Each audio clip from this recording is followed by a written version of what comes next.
Oke, terima kasih dan teman-teman sudah hadir di tengah-tengah kita. Mas kayaknya ini karena masih sangat muda beliau. Bapak juga boleh sih untuk takziman wa takriman. Eh, Mas atau Bapak Debbie Agus Santoso, beliau adalah founder Public Speaking UNESA, kemudian Sekolah Kepribadian. Terima kasih banyak kami ucapkan dan bagi teman-teman mari kita khusuk kalau perlu siapkan catatan begitu, pulpen, kemudian kertas atau bisa di note di HP ataupun di laptop dan kami mewakili kelas interpersonal dan presentation skill mengucapkan terima kasih dan selamat mengikuti dan menikmati acara kita di hari ini meningkatkan skill public speaking ala introvert. Introvert kok bisa jadi public speaker ya? Bagaimana caranya? Public speaker yang dilakukan oleh introvert saja bisa, apalagi misalnya ekstrovert gitu. Kalau kita pakai mafhum mukhalafah atau muwafaqah dalam dunia keislaman gitu. Nah, bagaimana sih caranya?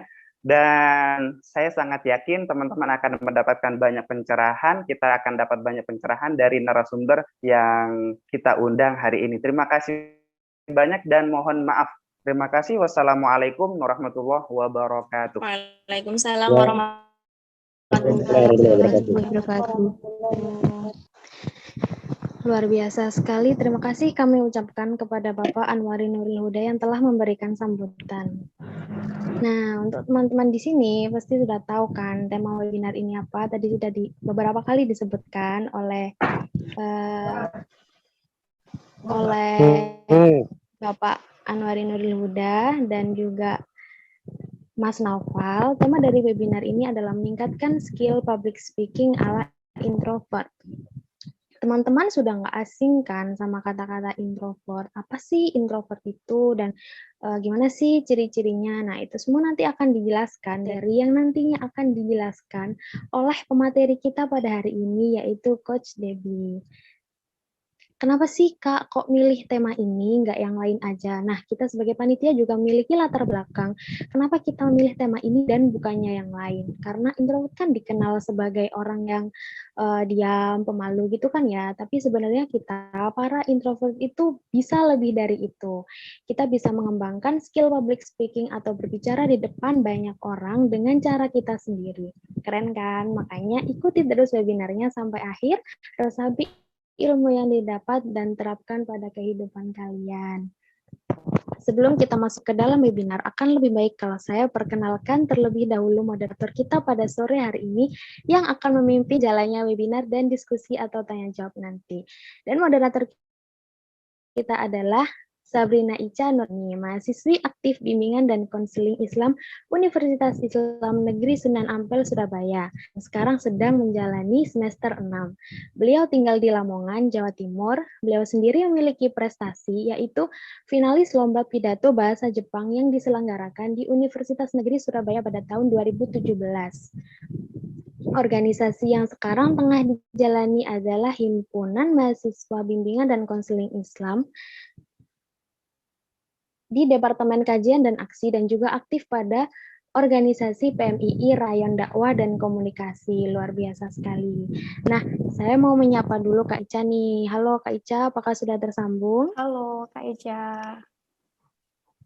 Halo Kak Ica. Baik, karena Kak Ica sudah tersambung, maka saya akan alihkan ke Kak Ica selaku moderator untuk memimpin jalannya webinar ini. Kepada Kak Ica, saya persilahkan. Baik, terima kasih kepada Kak Ica, host terkece kita pada sore hari ini, yang mana dia telah memberikan kesempatan saya untuk melanjutkan rangkaian acara pada sore hari ini. Sebelumnya, saya ingin memberikan salam terlebih dahulu kepada teman-teman. Assalamualaikum warahmatullahi wabarakatuh. Waalaikumsalam warahmatullahi wabarakatuh. Alhamdulillah, pada sore hari ini kita bisa diberikan kesempatan untuk mengikuti webinar nasional yang mana bertema yaitu meningkatkan skill public speaking ala introvert. Sebelumnya, izinkanlah saya untuk menyapa yang terhormat Bapak dosen saya, yaitu Bapak Anwarin Nuril Huda, yang mana dia adalah selaku dosen mata kuliah Interpersonal and Presentation Skill. Beliau juga merupakan dosen muda di Fakultas Dakwah Komunikasi UIN Sunan Ampel, Surabaya. Tak lupa pula teman-teman kelas B5 Interpersonal and Presentation Skill yang saya banggakan, dan juga teman-teman peserta webinar, saya mengucapkan banyak-banyak terima kasih karena sudah menyempatkan hadir pada acara webinar sore hari ini. Nah, teman-teman, webinar pada kali ini kita mengangkat tema yaitu meningkatkan skill public speaking ala introvert. Tadi sebelumnya sudah dijelaskan sama dosen saya yaitu Ustadz Nuril, dan juga sudah dijelaskan sama Kak Echa bahwasanya seorang introvert adalah seorang pendiam. Namun di era yang serba maju ini, kehidupan manusia itu semakin berubah.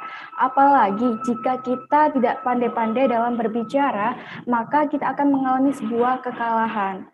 Nah, bagi sebagian orang, memandang seorang introvert adalah orang yang pendiam, suka menyendiri, tidak suka ngobrol, tidak suka basa-basi, tidak suka beramah-tamah, dan dia itu lebih nyaman dengan kehidupannya sendiri.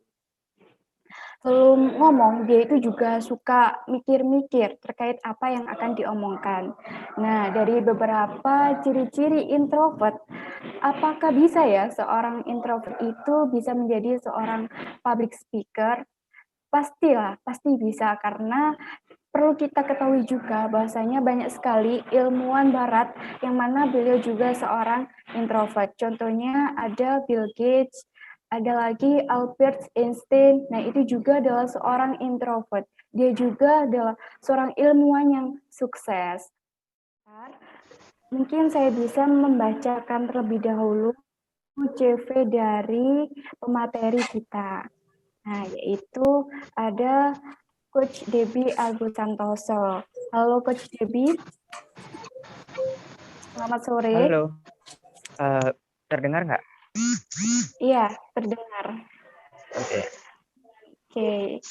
Nah, Coach Debbie ini lahir di Gresik tanggal 11 Maret 1997.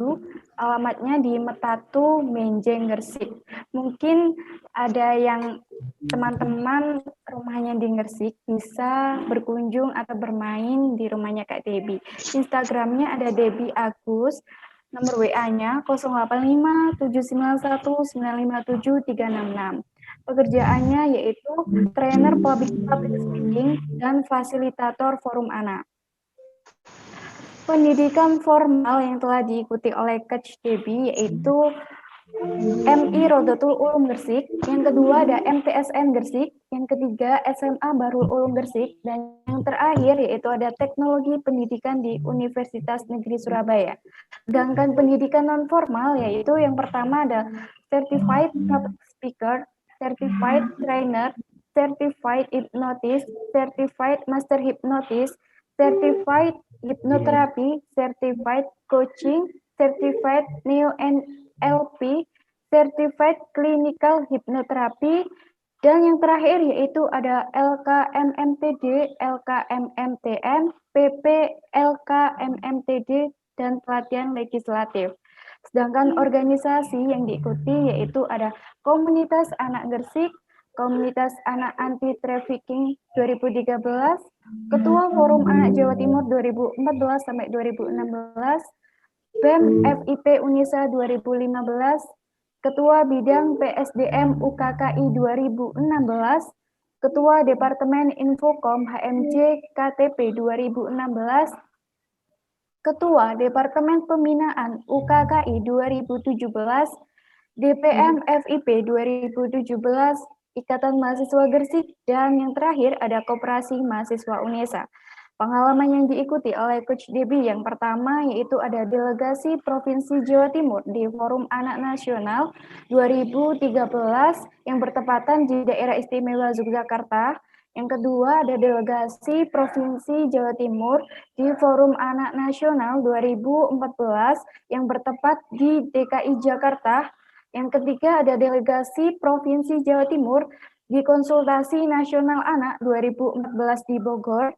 Yang keempat, delegasi Provinsi Jawa Timur di Kongres Anak Indonesia 2015 di Kota Batu. Yang kelima, pemandu LKM MTD di jurusan PGSD, BK, PG PAUD, PLB, TP, dan PLS. Yang keenam ada MC, moderator, pemateri beberapa acara, dan yang terakhir yaitu License Officer Forum Anak Nasional 2018. Sedangkan pencapaian yaitu yang pertama, Founder Public Speaking Class, yang kedua, Pembina Duta Public Speaking UNESA, yang ketiga, Founder Sekolah Kepribadian Beraksi, yang keempat ada Fasilitator Nasional Kementerian PPPA, yang kelima, Fasilitator PPA, PKH Kementerian Tenaga Kerja, yang keenam, Finalis Pendanaan PMB UNESA 2016, dan yang terakhir yaitu ada Duta Anak Jawa Timur 2013. Adapun CV dari Coach Debbie sebagai yang telah saya sebutkan. Nah, ada banyak sekali pengalaman yang diikuti atau yang telah diikuti oleh Coach Debbie. Oleh karena itu, peserta webinar harus sungguh-sungguh ya, agar bisa menyerap ilmu yang Coach Debbie berikan nanti. Mungkin bisa langsung saja saya serahkan kepada narasumber, yaitu Coach Debbie Agus Santoso. Kepadanya di... Oke, terima kasih.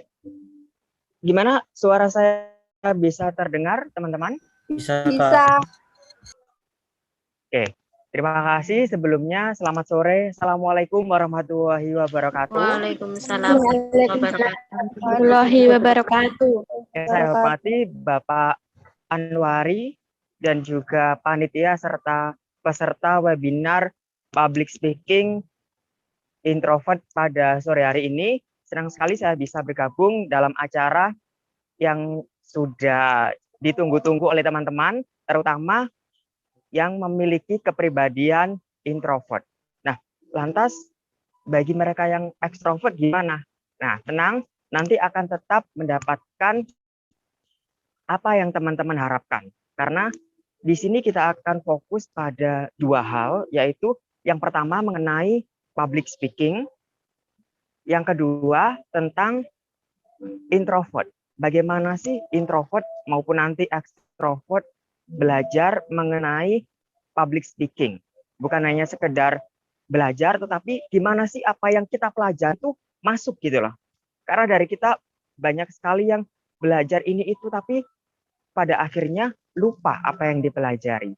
Nah, ini nanti akan kita kaitkan dengan kepribadian masing-masing, gimana sih supaya lebih efektif, terutama dalam belajar speaking.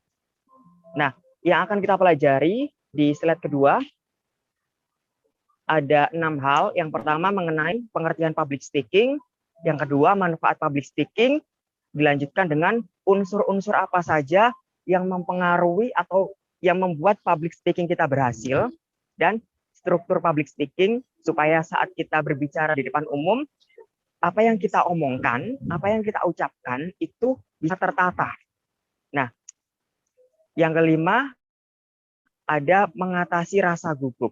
Pasti dari kita ada rasa gugup, entah itu tangan gemetar, entah itu ngeblank, entah itu keringat dingin, dan lain sebagainya.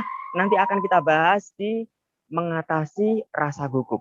Dan yang terakhir, public speaking untuk introvert. Jadi ini nanti akan ada beberapa clue atau kunci yang bisa teman-teman terapkan supaya dalam belajar public speaking atau dalam praktiknya itu bisa maksimal. Oke, yang pertama mengenai pengertian public speaking. Kalau kita dengar, oh public speaking, oh iya berbicara di depan umum. Tapi public speaking sebenarnya itu apa sih?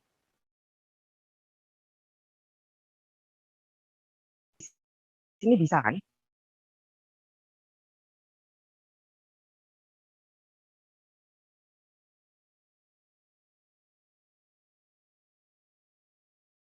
kita misalnya jadi tahu siapapun itu yang ngomong di depan, tapi kita nggak paham ini maksudnya apa ya. Nah, bisa jadi public speaking beliau belum dimaksimalkan. Jadi apa yang diucapkan itu belum mengena. Nah, nanti akan kita pelajari di sini. Jadi public speaking bukan sekedar ngomong, tapi public speaking adalah bagaimana sih sesuatu dan orang lain itu paham. Ya kan? Gimana kita menyampaikan sesuatu, orang lain itu paham. Nah, kalau di sini bisa teman-teman lihat di slide public speaking, seni berbicara di depan umum untuk menyampaikan informasi dengan baik dan benar. Apa disebut seni berbicara? Karena setiap orang punya ciri khas masing-masing.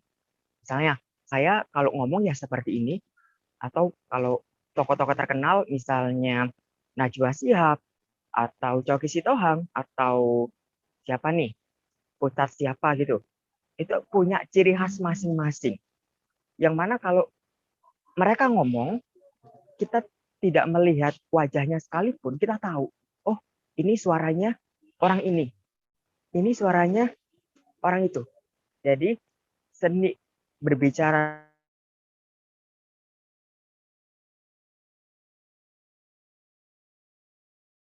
ciri khas. Jadi teman-teman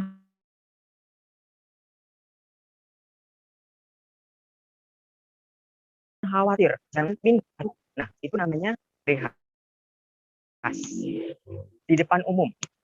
Yang dimaksud di depan umum ini gimana? Apakah harus bertemu secara langsung dengan banyak orang? Nah, di depan umum ini, di depan umum juga tidak harus terlihat. Artinya, kalau teman-teman misalnya nih dengarkan radio atau dengarkan pengumuman di bandara atau terminal, kita nggak tahu nih yang ngomong itu siapa, tapi kita dengar suaranya. Nah, orang tersebut sudah melakukan public speaking. Jadi berbicara di depan umum bukan berarti harus bertemu, tapi mendengar ataupun melihat itu sudah public speaking. Nah, untuk menyampaikan informasinya berupa apa? Banyak hal. Ada yang mengedukasi, ada yang menginformasi, ada yang menghibur, dan lain sebagainya. Contoh teman-teman di Winsa nih misalnya, melakukan dakwah. Nah, itu juga bagian dari menyampaikan informasi. Ya kan? Dengan baik dan benar. Yang dimaksud dengan baik dan benar di sini seperti apa sih? Nah, dengan baik dan benar adalah saat kita berbicara di depan umum, itu ada cara-caranya. Misalnya, kalau audiens kita anak-anak nih, anak-anak usia SD misalnya, bahasa apa yang harus kita gunakan?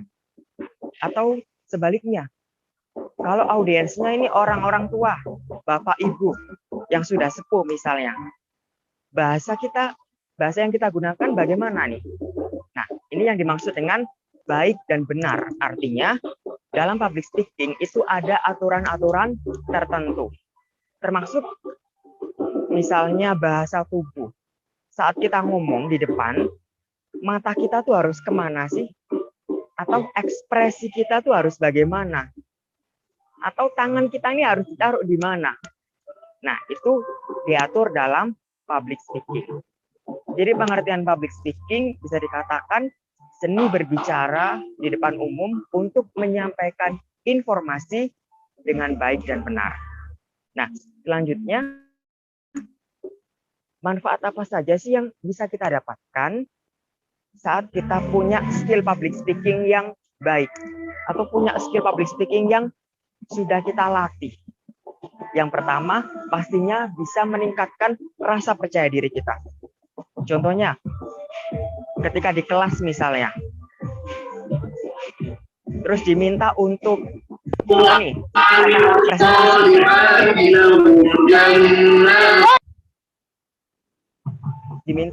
presentasi secara mendadak.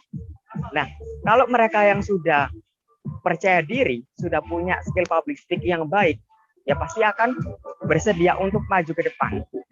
Tapi mereka yang public speaking-nya lemah atau belum terlatih, kebanyakan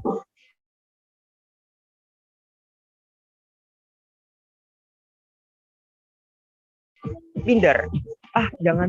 Jadi lebih ke menunjuk orang lain. Karena public speaking-nya belum terlatih dan rasa percaya dirinya belum tumbuh. Jadi teman-teman, kalau dilatih public speaking-nya secara rutin, ini yang kedua, dengan kita meningkatkan skill public speaking, sama artinya kita meningkatkan skill komunikasi. Kenapa? Karena public speaking bagian dari komunikasi. Ya kan? Komunikasi beragam. Bahkan melalui simbol pun itu juga bisa disebut komunikasi. Contohnya di traffic light itu juga bagian dari komunikasi secara simbol melalui warna. Nah, sedangkan public speaking komunikasi di depan banyak orang dengan menggunakan apa? Menggunakan apa yang kita punya. Kalau kita misalnya ada bantuan media, entah itu video, entah itu gambar, entah itu PowerPoint, bisa kita gunakan sebagai alat bantu. Jadi public speaking atau skill komunikasi saat public speaking tidak harus ngomong, tapi bisa dikombinasi dengan video, dengan gambar, dan lain sebagainya. Nah, yang ketiga, dengan kita punya skill public speaking yang bagus, ini akan membantu kita meningkatkan relasi atau koneksi, menambah teman baru. Contohnya, misalnya teman-teman hadir di sebuah acara nih, yang mana kalian nggak ada yang kenal, yang di dalam gedung tersebut nggak ada yang kenal. Nah, belum percaya diri, belum punya skill public speaking yang bagus, cenderung memilih tempat di belakang atau di pojok. Supaya apa? Supaya menghindari ngomong sama banyak orang, apalagi introvert ya.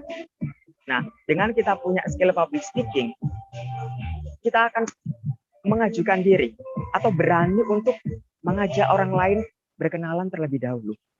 Nah, dengan demikian, ini akan membantu dalam kita punya skill public speaking, bantu dalam mengembangkan karir maupun kepribadian kita. Karir dalam public speaking bisa dibagi dua. Public speaking sebagai skill utama dalam karir atau public speaking sebagai skill penunjang. Contohnya, public speaking sebagai skill utama. Mereka sebagai pembicara, mereka sebagai MC, motivator, dan lain sebagainya. Itu butuh skill public speaking sebagai skill utama. Nah, yang kedua, public speaking sebagai skill penunjang dalam karir. Contohnya misalnya, seorang guru atau dosen butuh skill public speaking sebagai penunjang karirnya untuk menjelaskan ke siswa atau mahasiswanya. Bisa juga misalnya seorang konsultan dan lain sebagainya, itu skill penunjang public speaking. Nah, mengembangkan kepribadian gimana? Nah, ketika kita belajar public speaking, selain rasa percaya diri, kita juga akan menemukan sesuatu. Akan ada hal-hal yang kita rasakan, ada perubahan dalam diri kita. Oh, aku lebih pede ya, ternyata. Oh, aku lebih berani ya. Oh, aku lebih kalau diminta apa-apa tuh cekatan gitu. Enggak, nanti aja deh, kamu aja deh. Enggak menunda-nunda. Jadi, ada banyak manfaat yang bisa kita dapatkan ketika belajar skill public speaking. 4 diantaranya sudah saya bahas. Nah, selanjutnya kita membahas mengenai unsur-unsur public speaking. Nah, ini yang perlu teman-teman Ingat, karena apa? Unsur public speaking tentu bagaimana public speaking kita bisa berhasil. Bagaimana public speaking kita ini diterima oleh orang. Ada 3 unsur. Yang pertama, ethos. Yang kedua, logos. Dan yang ketiga, pathos. Ethos ini apa sih? Ethos ini bisa dikatakan kredibilitas atau dapat dipercaya. Ini dilihat dari diri pembicara atau bisa dikatakan kita sendiri. Apakah kita termasuk orang yang dapat dipercaya?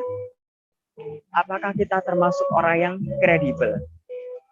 Nah, cara mengetahui kredibilitas, misalnya teman-teman kalau mengadakan acara nih, contohnya seminar pendidikan.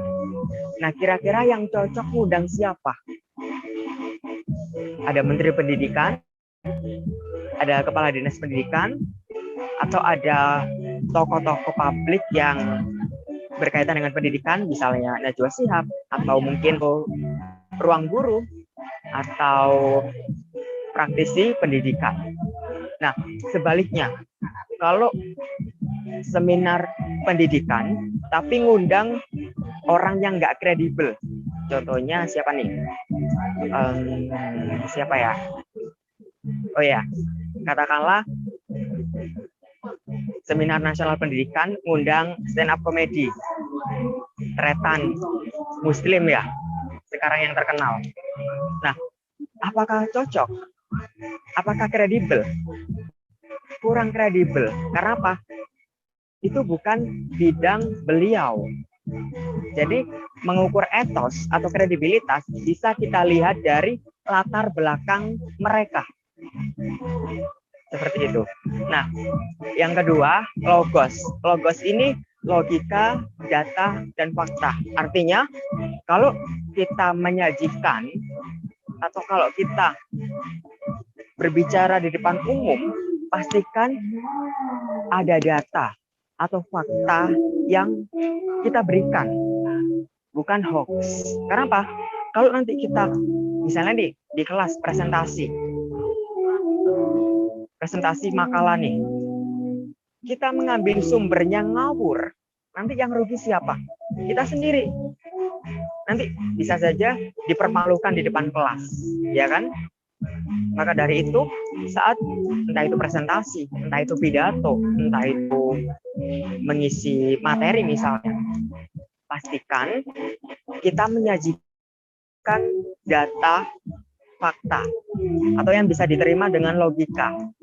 Gitu. Nah, selanjutnya ada pathos. Pathos ini apa? Pathos ini berkaitan dengan cara penyampaian, daya tarik emosi. Nah, bagaimana sih biar penyampaian kita ini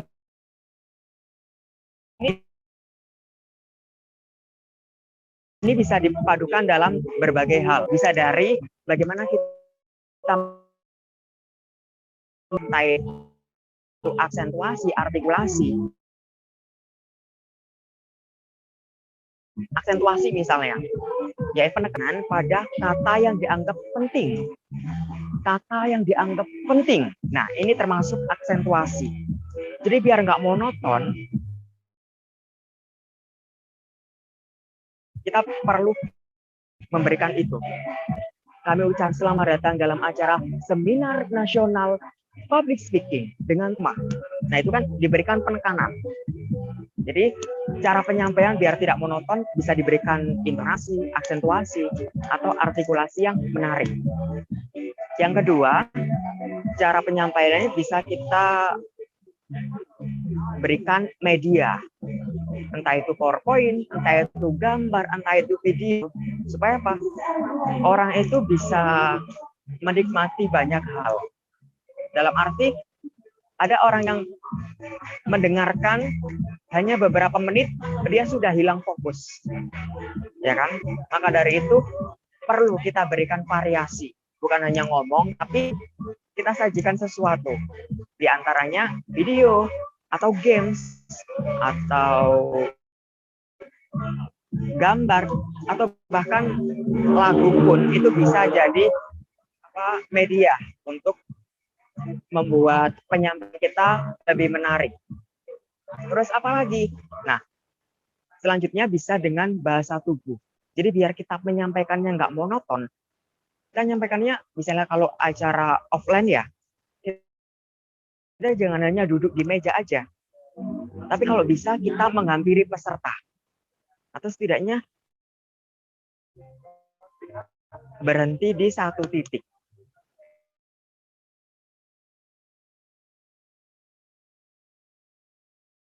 Nah, itu bisa menjadi tangan, termasuk dalam ekspresi. Ya kan? Ekspresi kita gimana? Oh, pastinya menyesuaikan dengan materi yang kita bawakan. Kalau itu materi serius misalnya, ya kita bawakan dengan benar-benar serius gitu loh. Seolah-olah, wah ini loh penting, ya kan? Kalau itu aja materi yang kita bawakan lebih fun.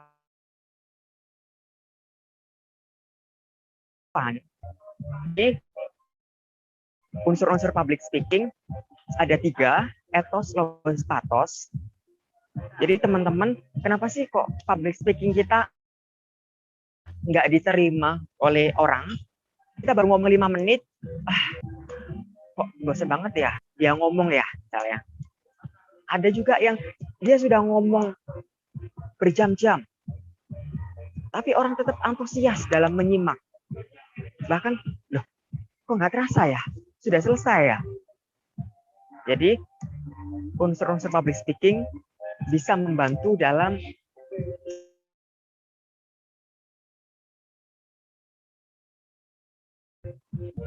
berlatih. Kira-kira apakah saat kita ngomong sudah memberikan fakta, sudah memberikan data? Ataukah saat kita ngomong, cara penyampaian kita sudah menarik? Nah, di pathos ini, ada yang tanya, kalau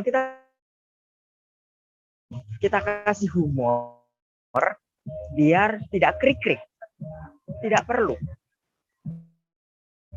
Ya kan? Kita tidak perlu memberikan humor supaya public speaking kita menarik.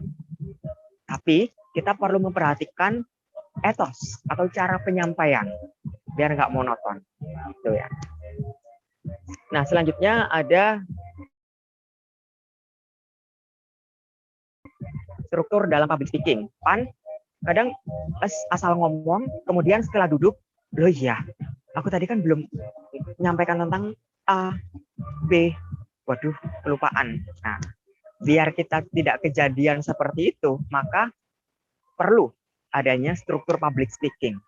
Artinya, sebelum kita tampil di depan, sebelum kita ngomong, bikin struktur. Nggak harus ditulis secara detail, tapi setidaknya kita tahu poin-poin apa yang perlu kita sampaikan. Di situ ada 3 hal. Ada pembuka, isi, penutup, atau kalau kita singkat, OPIC, opening, closing.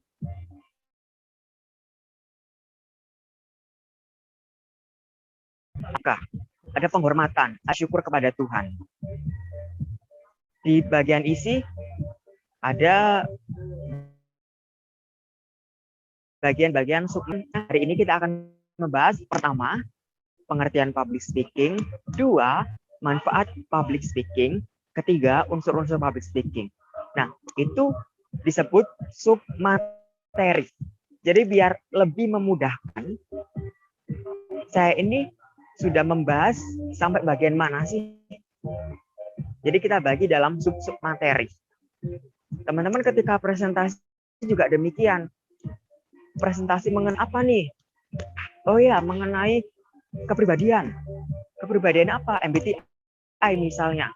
Oh, MBTI itu ada introvert, extrovert, ada thinking, feeling, ada judging, ada perceiving. Nah, nanti bisa diurutkan. Yang pertama apa? Yang kedua apa? Biar kita tidak sampai kehilangan arah. Jadi saat tiba-tiba di tengah acara, aduh, apa ya? Aku lupa ya. Nah, kita bisa melihat poin yang sudah kita tulis atau yang sudah kita buat. Nah, yang ketiga ada penutup. Penutup bisa berupa review. nasihat, quotes, pesan, arahan, ucapan terima kasih, dan juga salam penutup. Nah, struktur public speaking ini bisa diterapkan dalam berbagai hal. Bukan hanya saat kita ngisi materi. Tapi saat kita nge-MC juga butuh yang namanya pembuka, isi, penutup. Saat kita pidato juga ada pembuka, isi, penutup. Kita sambutan juga demikian. Jadi, struktur ini bisa jadi pegangan teman-teman biar dalam berbicara di depan nggak ngalor ngidul. Kita punya arah, kita punya petanya. Nah, selanjutnya yang kelima, mengatasi rasa gugup. Nah, sebelumnya saya pengen tanya nih, dalam gugup atau nervous atau grogi, yang paling sering teman-teman rasakan itu apa? Apa nih kira-kira? Ada yang jantungnya berdetak lebih kencang? Boleh di-on-kan mikrofonnya. Kira-kira apa nih dari teman-teman? Rasa gugup yang sering muncul? Detak jantung lebih kencang, Kak. Ya, ada yang detak jantung lebih kencang. Pengen ke air. Pengen apa? Keringetan. Apa tadi? Oh, keringetan. Iya. Ada yang keringat Gemeter, Kak. dingin. Oke, ada yang Konsentrasi gemeteran. buyar, Kak. Mules, Baik Kak. itu di tangan maupun di kaki. Konsentrasi buyar, Ada yang Kak. mules. Ada yang iya, konsentrasi buyar, gagal fokus. Saat lihat, waduh kok banyak orang ya. Gimana ini? Tiba-tiba fokus kita ambiar. Nah, banyak rasa gugup yang kita rasakan. Kalau saya salah satunya gemeteran, terutama kalau belum makan nih. Belum makan terus harus ngomong di depan, entah itu jadi MC atau ngisi acara. Ini nanti kerasa butuh energi. Nah, gimana sih cara lihat, nggak tahu kalau kita tuh gemeteran, kalau kita tuh ngeblank, ya kan? Nah, yang pertama relaksasi. Bisa dilihat di situ relaksasi. Nah, relaksasi ini gimana sih? Nah, sebelum kita tampil, pastikan kita relax, ya kan? Kalau kita belum relax, terus langsung diminta ngomong di depan, itu ibarat kita habis lari keliling lapangan, terus disuruh ngomong. Apa yang terjadi? Kita ngomong sambil ngos-ngosan. Sama. Kalau kita belum siap, belum relax, kita masih rasa deg-degan, gugup, kemudian langsung diminta untuk maju ke depan dan ngomong, yang terjadi apa? Terbata-bata, sering keluar kata anu, dan lain-lain. Jadi, relakskan. Nah, relakskan dengan cara apa? Yang pertama bisa dengan mengatur nafas, ya kan?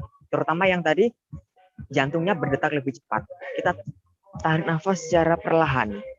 Mungkin bisa 3-5 kali.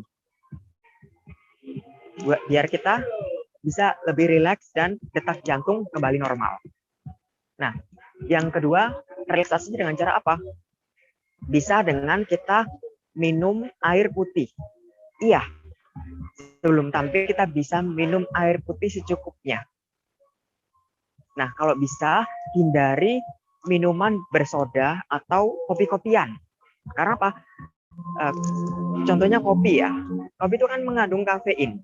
Ini bisa memicu rasa berdebar atau detak jantung lebih cepat.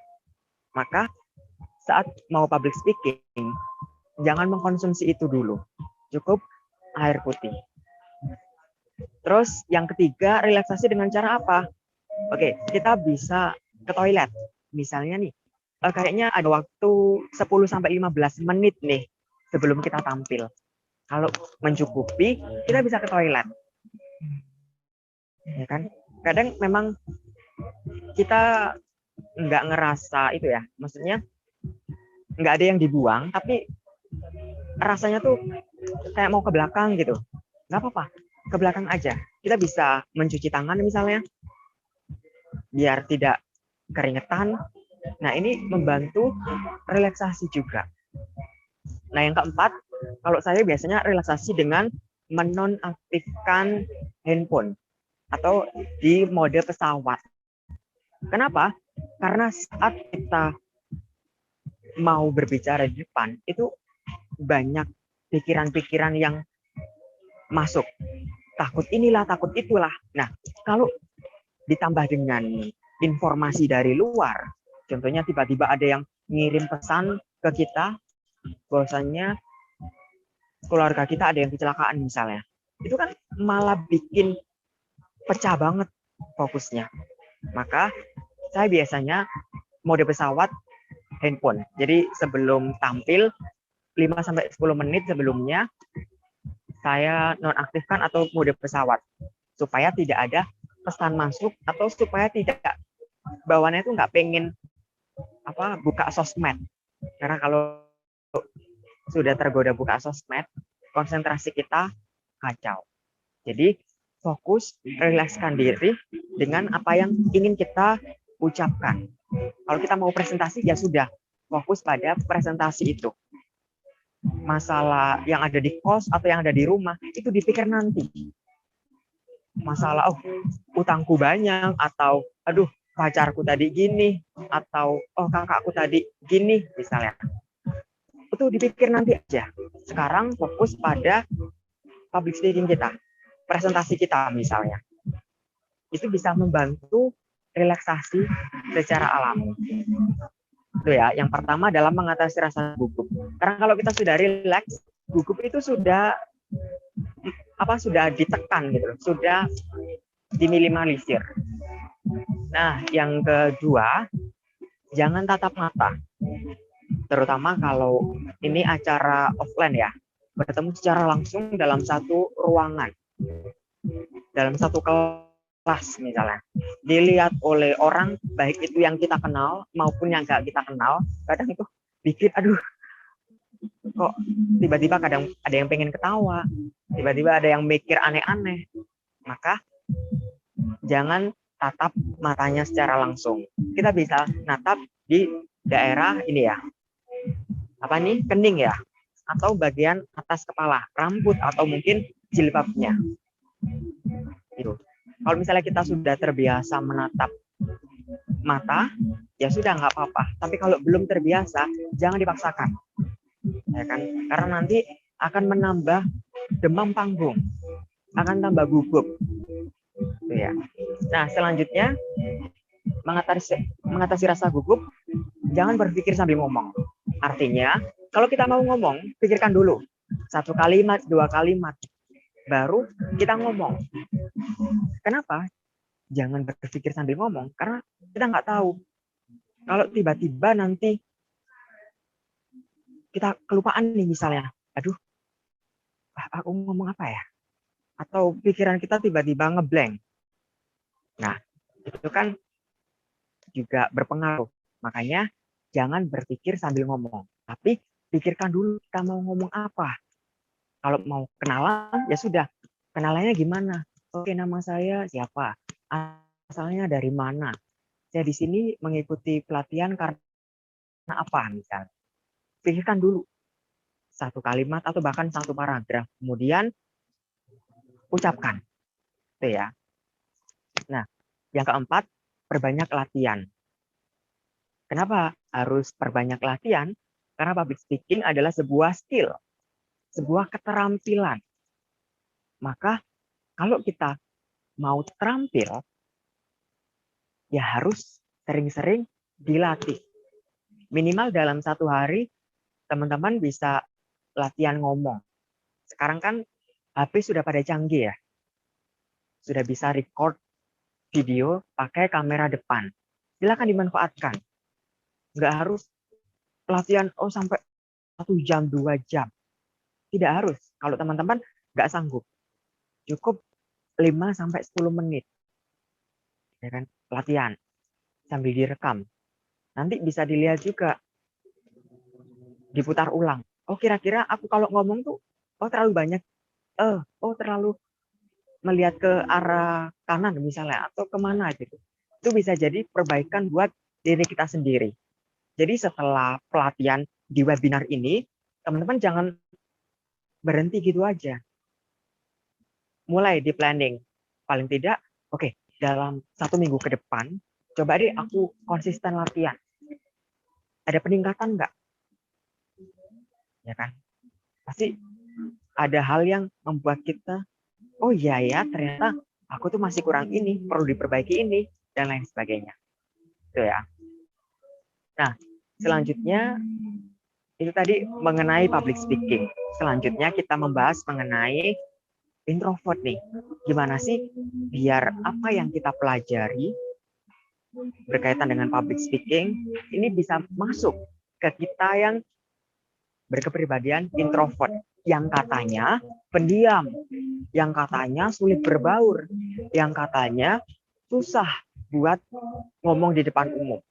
Nah, apa itu benar atau hanya sekedar mitos saja? Oke, bisa teman-teman lihat di bagian ini ya, perbedaan extrovert, introvert. Di situ saya menuliskan ada 5 hal. Nah, extrovert itu mereka yang mendapatkan tenaga dari luar atau energi dari luar. Sedangkan introvert itu mereka yang mendapatkan energi dari dalam. Artinya bagi orang-orang ekstrovert, kalau berkumpul dengan banyak orang, bersosialisasi itu malah bikin semangat, malah bikin antusias. Sebaliknya, untuk introvert, kalau bersosialisasi, dia malah menghabiskan tenaga. Karena dia harus menyesuaikan dengan lingkungan. Sementara dia mendapatkan energi itu ketika menyendiri, ketika fokus dengan dirinya. Nah, yang kedua, untuk ekstrovert biasanya senang menjadi pusat perhatian. Makanya kalau mereka yang ekstrovert, banyak yang bilang, oh ya iyalah ekstrovert bisa public speaking. Ya ini introvert gimana dong? Nah, ini bisa dikatakan hanya sekedar mitos. Walaupun ekstrovert senang menjadi pusat perhatian dan introvert mencoba untuk menghindari menjadi pusat perhatian, bukan berarti dalam public speaking keduanya atau yang introvert susah untuk belajar. Ini berkaitan dengan bagaimana kita berlatih. Nah, nanti akan kita bahas di slide berikutnya. Jadi bukan berarti introvert menghindari menjadi pusat perhatian. Ini nggak bisa berada di depan. Kenyataannya banyak pemimpin-pemimpin yang itu introvert.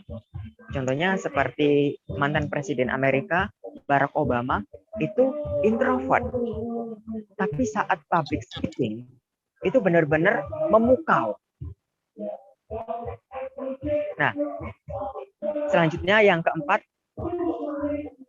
ini cenderung berpikir sambil berbicara ya, bukan sambal. Jadi untuk yang ekstrovert cenderung berpikir sambil berbicara. Sedangkan introvert memikirkan semuanya di dalam kepala. Itulah kenapa kok introvert dikenal kok lebih pendiam ya. Padahal dia sedang berpikir apa sih yang harus dia katakan, apa sih yang harus kita ucapkan. Benar nggak ya? Jadi bukan berarti pendiam, tapi karena dia lebih dominan dalam memikirkan apa yang harus dia katakan. Nah,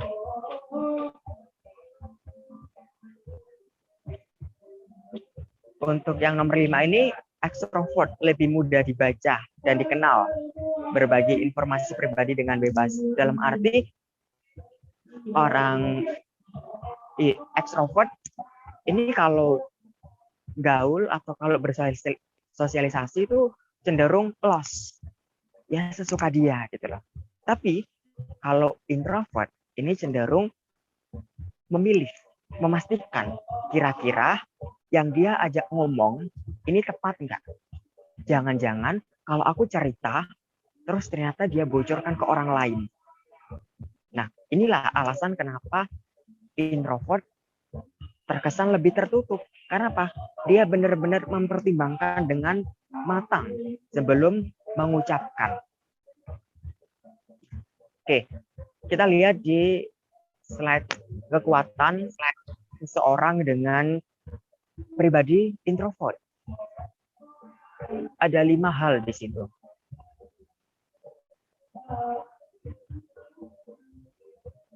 Ada konsentrasi, ada kemandirian, ada kegigihan, substansi, dan juga berpikir analitis. Jadi teman-teman yang pribadi introvert dalam belajar apapun, kalau di sini khusus public speaking, berarti fokusnya ke public speaking, maka kita bisa mengarahkan kekuatan yang kita miliki. Ada 5 kekuatan yang bisa kita maksimalkan supaya cara belajar kita bisa lebih efektif, atau cara kita berlatih sesuatu itu bisa lebih cepat. Gitu. Yang pertama, konsentrasi. Kita punya kekuatan, mereka yang introvert punya kekuatan dalam berkonsentrasi, ya kan? Dia bisa berpikir apa sih yang harus dia lakukan setelah ini, atau apa sih yang harus aku lakukan besok dan lain sebagainya. Atau misalnya harus menghafalkan materi A, B, C. Ini bisa dimaksimalkan. Karena apa? Dia punya kekuatan konsentrasi. Jadi sendiri itu bukan berarti nggak punya hal yang bisa dibanggakan. Ada, yaitu konsentrasi. Makanya ketika introvert, dia sendiri misalnya di kamar, terus dia belajar sesuatu, konsentrasinya tuh bisa maksimal. Nah, ketika konsentrasinya maksimal, otomatis dia kan bisa lebih mudah menyerap, lebih cepat menyerap apa yang dia pelajari. Itu ya. Jadi manfaatkan kekuatan konsentrasimu untuk belajar public speaking. Nah, yang kedua, kemandirian. Nah, dalam arti gini, kalau teman-teman nih yang introvert, belajar sesuatu nggak harus nunggu, temanku ikut webinar itu, aku ikut temanku ikut kursus bahasa Inggris, aku ikut Jadi kelebihan atau kekuatan introvert salah satunya kemandirian. Dia berusaha untuk melihat ke dirinya, aku butuh apa sih? Bukan ikut-ikutan. Jadi manfaatkan kekuatanmu ini. Gimana sih seorang introvert yang mandiri belajar sesuatu, ya kan? Ya sudah, berarti pastikan apa yang kamu butuhkan, ya kan? Nggak perlu melihat temanmu, meskipun temanmu, wah dia sudah jago desain, aku ikut kursus desain, nggak perlu. Kalau itu bukan passionmu, kalau itu bukan hal yang kamu minati, kalau itu bukan potensimu misalnya. Jadi pelajari apa yang benar-benar kamu butuhkan. Oh iya, aku kalau kuliah itu diminta untuk presentasi nih. Hampir setiap mata kuliah butuh presentasi. Berarti aku harus punya keterampilan presentasi, harus punya public speaking yang baik. Maka tentukan pilihan. Ikut pelatihan apa? Salah satunya ikut webinar ini. Setelah itu nanti di kos atau di rumah bisa belajar secara mandiri. Karena kamu sebagai introvert punya kekuatan kemandirian. Nah, yang ketiga, kegigihan. Kegigihan dalam arti dia nggak mudah terpengaruh. Ya sudah, aku sudah memutuskan untuk belajar public speaking. Ya udah, aku tekuni. Minimal dalam jangka waktu berapa bulan. Jangan, baru belajar sehari, kok nggak ngefek ya ikut webinar tadi ya, bukan berarti kita ikut sekali langsung jago gitu. Ya kan? Kalau seperti itu orang malas berkembang banyak. Ya kan? Maka dari itu butuh beberapa tahap. Oke. Webinar ini kita jadikan motivasi, kita jadikan alat untuk membuka pikiran kita bahwasannya, oh iya ya, belajar public speaking itu penting. Belajar public speaking banyak manfaat. Belajar public speaking bisa dengan berbagai cara. Berarti aku harus konsisten dalam belajar public speaking. Ya berapa ya? Oke, 1 atau 2 bulan ini. Gitu. Jangan sehari belajar terus kok nggak ada perubahan ya, kemudian ditinggal. Ya kan? Jangan seperti itu. Karena introvert tidak seperti itu. Introvert sosok yang gigih. Nah, yang keempat, kekuatan introvert adalah substansi. Substansi ini apa sih? Walaupun introvert banyak yang mengenal kalau jarang ngomong ya, atau apa istilahnya cuap-cuap. Tapi sekali dia ngomong, apa yang dia sampaikan itu on point. Ya kan, ada substansinya. Ada makna yang dia bawa. Ya kan? Contohnya tadi kalau kita lihat Bapak dosen Pak Anwari ya tadi ya. Walaupun hanya ngomong sekian menit, tapi ada substansi yang bisa kita dapatkan mengenai public speaking, mengenai bagaimana kita harus semangat dalam belajar di webinar kali ini, dan lain sebagainya. Nah, introvert, mereka yang introvert juga seperti itu. Jadi kalau ngomong, nggak sekedar nyerocos, ya kan? Nggak sekedar casis-cus, tapi ada makna yang disampaikan. Ada poin yang bisa orang pahami. Tuh. Jadi manfaatkan kekuatan yang keempat ini, yaitu substansi kamu yang introvert. Nah, yang kelima, berpikir analitis. Ya seperti kita tahu, tadi orang yang berkepribadian introvert, sebelum ngomong dia tuh mikir panjang. Sampai karena banyak mikir, sampai lupa untuk mengucapkan. Ada yang sebagian seperti itu. Nah, maka dari itu, saat kita berpikir, coba kita belajar untuk membatasi. Misalnya, kalau kita mau berpikir tentang public speaking itu apa ya? Ya udah kita pikirkan dalam waktu berapa menit. Misalnya dalam waktu 5 menit. Nah, kalau kita sudah berpikir selama 5 menit, paksakan diri untuk ngomong. Ya, paksakan diri untuk ngomong.